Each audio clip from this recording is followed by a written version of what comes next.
Good afternoon, class. Welcome to History 1613. That is a survey of African American history. I wanted to introduce the course and say hello to everybody. And first and foremost, I want to apologize for my rather bizarre appearance.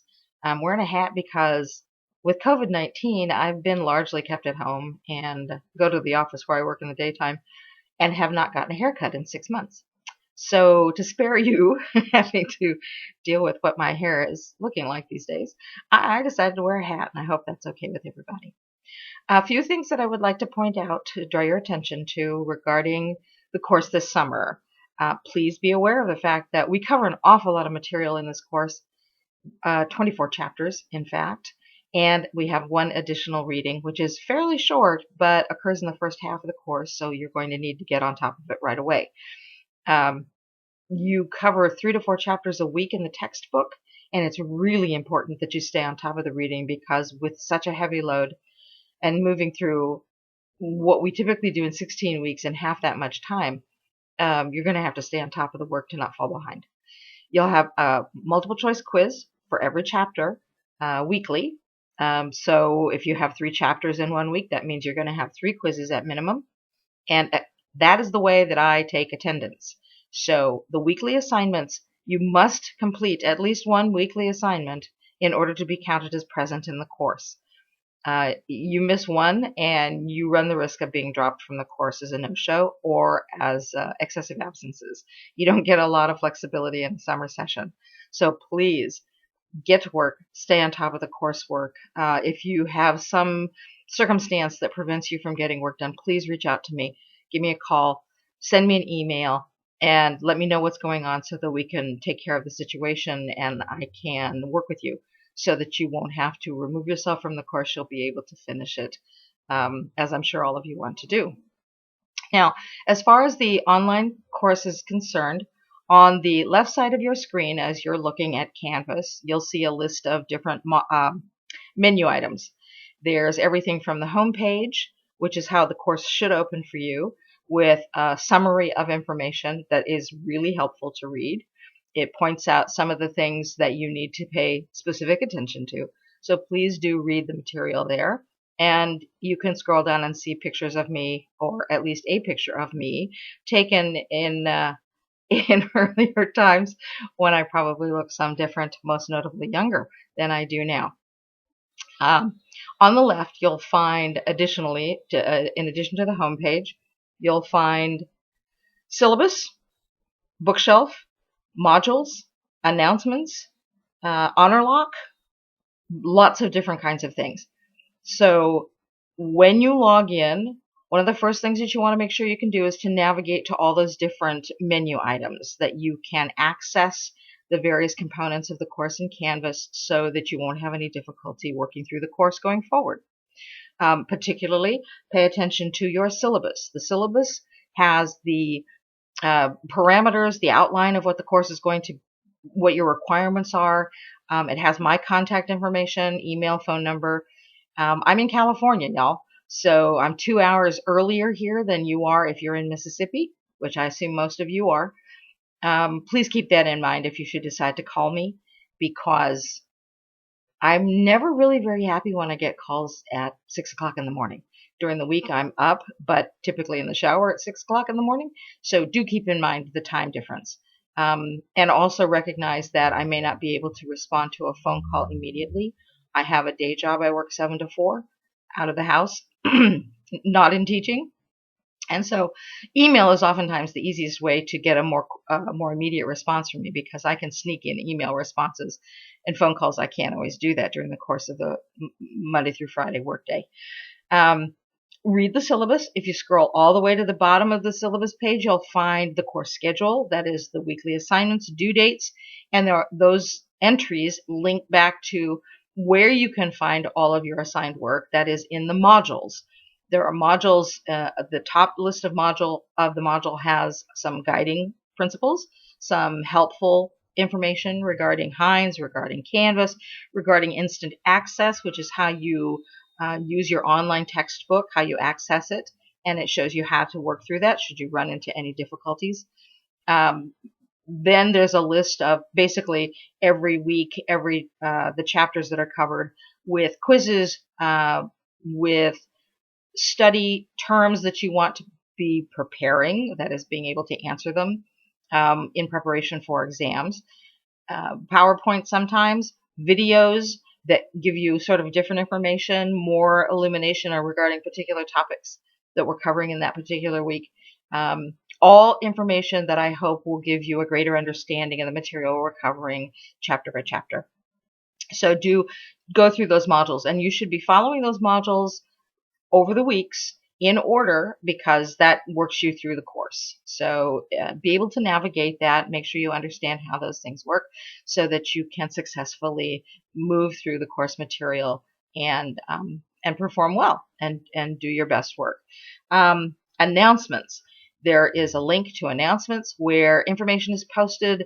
One of the first things that's put up is important dates in the term. We have an 8-week term, and the dates that are listed show you things like when the last day is if you decide to withdraw from the course, when the last day of the course is, just various dates that are of importance to be able to navigate through the semester and not miss anything based on due dates that you have to meet. I also put information up there regarding your exams, regarding what is covered, or examples that will allow you to understand how to respond to various types of questions on your examinations, with examples of what those kinds of answers, identification answers, should look like.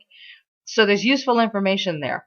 I would always suggest that if you have a question about anything, check the announcements first to see whether that information is available to you. Avail yourselves of the information that is already provided. And if you still can't find what you're looking for, then drop me a note and we'll see if we can't find it. But there's a lot of information there that I get emails from students all the time that ask me things that have been posted since the first day of the course. And you can obtain that information very quickly on your own. So do pay attention to the announcements. I have virtual office hours, that is online chat room, that is one of the menu items in Canvas is called chat. And the chat room is open for an hour every Wednesday night, where you can log into the chat and ask me a question in real time. I've been using virtual office hours for about 4 or 5 years now. I'm not exactly sure how long it's been. And in that time, I think I've had a total of 3 students who have logged on to ask questions during office hours. So it's not always convenient, but if you're working on something and you have a question in that moment and it's during office hours, I can answer that right away. But please understand, the chat room is I only look at it during office hours. It's if you write me a question there on Monday morning, I'm not going to see it until Wednesday night. So if you have a question, email me. Don't use the chat room unless you have a question in that time frame when I'm online in the chat room. And then I can answer your question then. So I have logged in sometimes and I'll find somebody's posted a question 4 or 5 days previously. And that doesn't help them. That doesn't do you a whole lot of good if it's not during the chat hours. So pay attention to those online virtual office questions, time frames. Honor Lock. Honor Lock is a new virtual examination tool that we are starting to use this summer, primarily because of COVID, right? We are not and have not been able to have on-campus activities, nor have you been able to go to testing sites in the college consortium. You can't go to the various sites that exist within the community college system in the state of Mississippi. And so virtual testing has been the alternative method that has been used. And we're using a new system this semester called Honor Lock. There's information available to you in announcements, or there will be as soon as I get done doing this, in the syllabus, and in the guidance information in the modules. The first module about Hinds and its information. Honor Lock is no cost to students, nor do you have to make an appointment.